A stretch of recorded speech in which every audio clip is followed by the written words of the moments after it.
Tara, gawin natin itong napakasarap na custard cake na recipe pa ng lola ng classmate ko nung high school.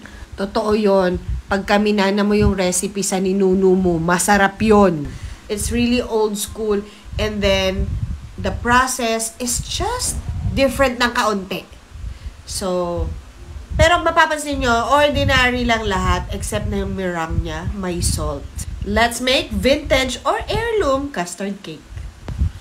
For the chiffon, you will need 1 1/2 cups of cake flour, 4 large egg yolks or the yolks of 4 large eggs, half a cup of white sugar. Ito lang ang pinalitan ko kasi gusto ko talaga fluffy yung chiffon ko, so gumamit ako ng chiffonade. Royal True Orange, you will need 1/4 cup. Half a teaspoon of baking powder and half a teaspoon of salt. I'm going to add our sugar. Now you just want it to be a honey-colored syrup, kind of golden brown and not too dark like the one that you see in your taho. Okay, we are swishing it around. Yeah, to make sure it doesn't burn. Now, as you can see, it looks like honey. A little darker than your regular honey. And there are no more lumps. So, it's good. First, the egg yolks and the 1 whole egg plus our evaporated milk and the 3/4 cup of condensed.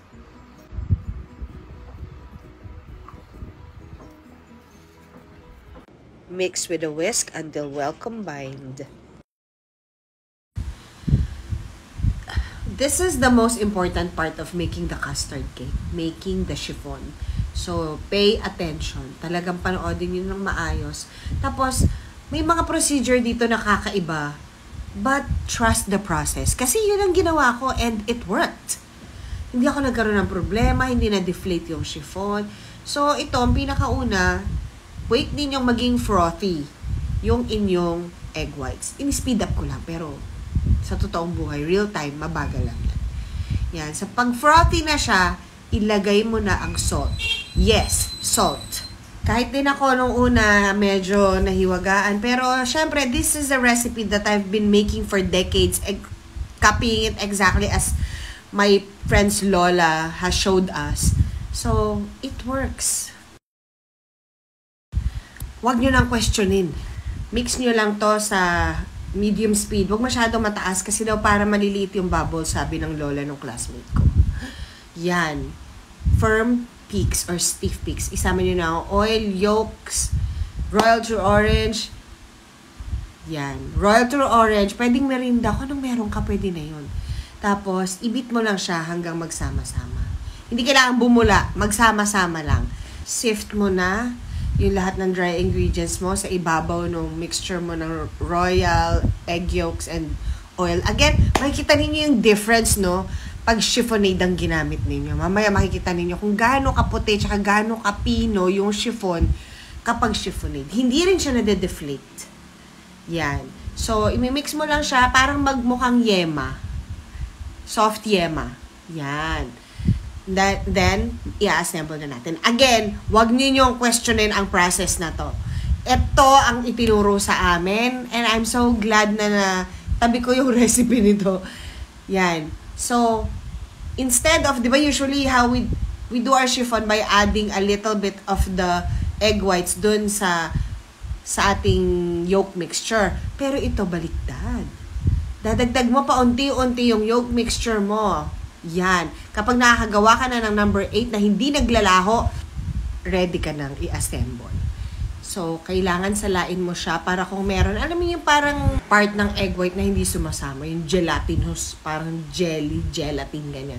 So, para wala nun. Tapos, syempre, kung ano pa yung mga ingredients na hindi nalusaw ng todo at hindi sumama, ay masasala mo para super smooth and silky yung custard ng iyong custard cake. Sali na natin yung ating chiffon batter. Alam nyo, nung kumakain ako nito, iniisip ko, paano kaya talaga binibake na nasa ibabaw yung leche flan?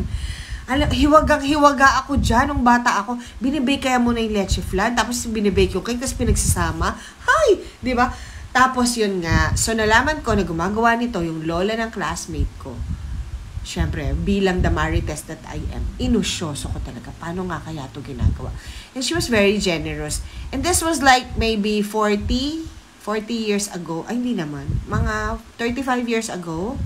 Yan, don't forget to tap para yung mga air bubbles na nasa ilalim ay umakyat at walang butas-butas yung chiffon mo.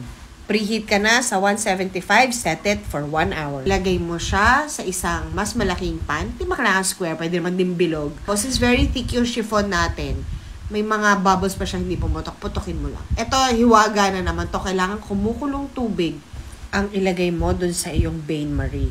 Again, just trust the process. Ayan, pwede na natin siyang i-bake dahil natapos na mag-preheat ang ating Breville Smart Oven Pro kung saan siya na mismo magsasabi sa iyo na na-achieve mo na ang heat na kailangan mo. Salang na natin. Be careful kasi nga mainit talaga yung pan dahil kumukulong tubig yung nilagay natin.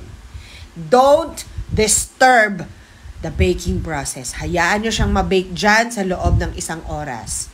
Pagkatapos ng 1 oras, do the toothpick or cake test. Tusukin.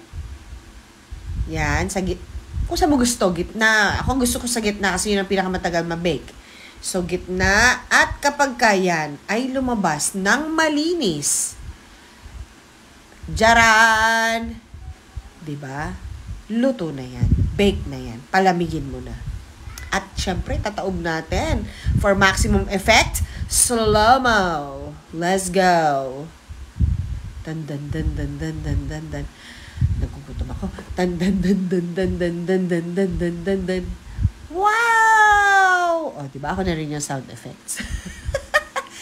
Ayan. Kapag pinag-bake ko niyan si Red, dinodoble ko yung amount ng custard. Papakita ko sa inyo yung sinasabi ko sa inyo yung difference when you use chiffonade cake oil. Siyempre, hindi siya masaya pag hindi natin slice yung ating cake, di ba? So, we need to slice it so you can see the cross-section. Here we go. Look at how white and beautiful the chiffon is. Bake nyo na to. At ito ang inyong nagmamagandang pambansang ante na nagsasabing, masarap ulitin ang nakaraan. So help me preserve this heirloom recipe by sharing it. At i-bake nyo na and don't forget to tag me. Yun lang po at mabuhay!